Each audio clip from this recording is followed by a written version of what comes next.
Kategori komuniti pula dengan kadar maksima dalam bentuk input adalah berjumlah 50,000 lah.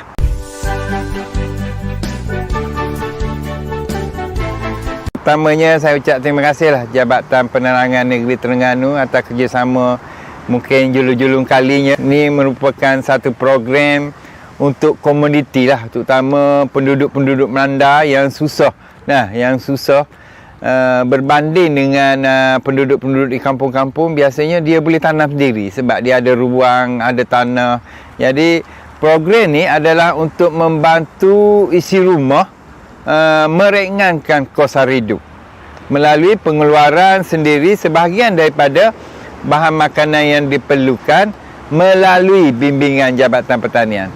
Itulah yang dimaksudkan tentang program pertanian bandar, dan ia adalah sebahagian kecil daripada program jabatan untuk membantu mencukupkan makanan dalam negara. Kita di Jabatan Pertanian menyediakan insentif dalam bentuk input dengan nilai kalau untuk individu tu maksima sehingga RM500 dengan syarat mempunyai, kata satu kelompok tu mempunyai 10 orang individu lah minimalnya.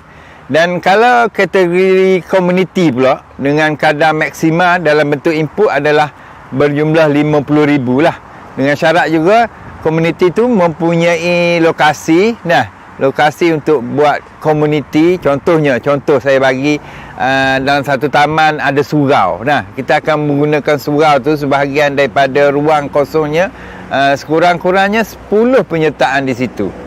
Dan juga kategori sekolah lah. Kita juga melalui Jabatan Pendidikan Negeri minta bantuan kepada sekolah-sekolah untuk masuk ke sekolah-sekolah untuk membentuk generasi muda kita supaya tahu macam mana nak bertanam sendiri, dan kita akan bagi dalam bentuk input semaksimanya 50,000. Begitu juga dengan kategori institusi dengan kadar, kalau di Terengganu ni macam bomba, kastam, kita buat juga.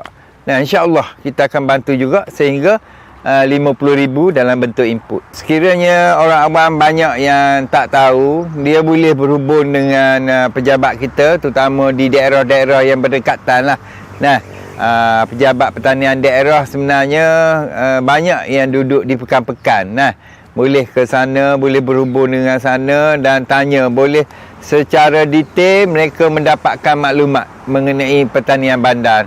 Dan di situ juga dia boleh isi borang, dan kita proses borang dia untuk diangkat ke negeri lah, seterusnya ke Putrajaya insya-Allah. Okey, selain daripada insentif input yang saya bagi tahu tadi, kita juga mendedahkan mereka kepada kursus-kursus yang kita jalankan di Pusat Informasi Pertanian Bandar ataupun di daerah-daerah secara berkala. Contohnya sebulan sekali, dan tajuk-tajuk kursus tu akan berkait secara langsung dengan mereka yang nak menanam ni. Contohnya kursus asas hidroponik, kursus asas fertigasi, kursus macam mana nak buat kawalan racun perosak, juga kursus macam mana sebenarnya nak buat racun, nak buat baja dan seterusnya, macam mana kita nak buat tanah dan penyediaan polybag dan juga sistem pengairan.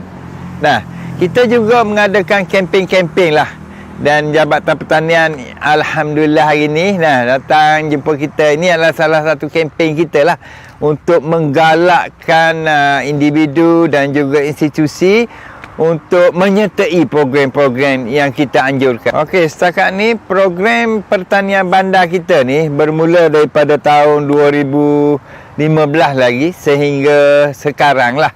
Dan hampir ataupun lebih 20,000 rakyat Terengganu telah mendapat manfaat lah.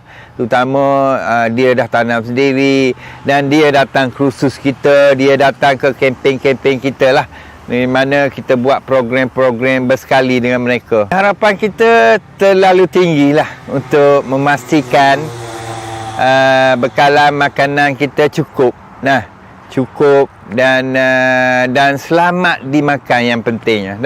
Bernutrisi dan berzat kepada rakyat Malaysia lah.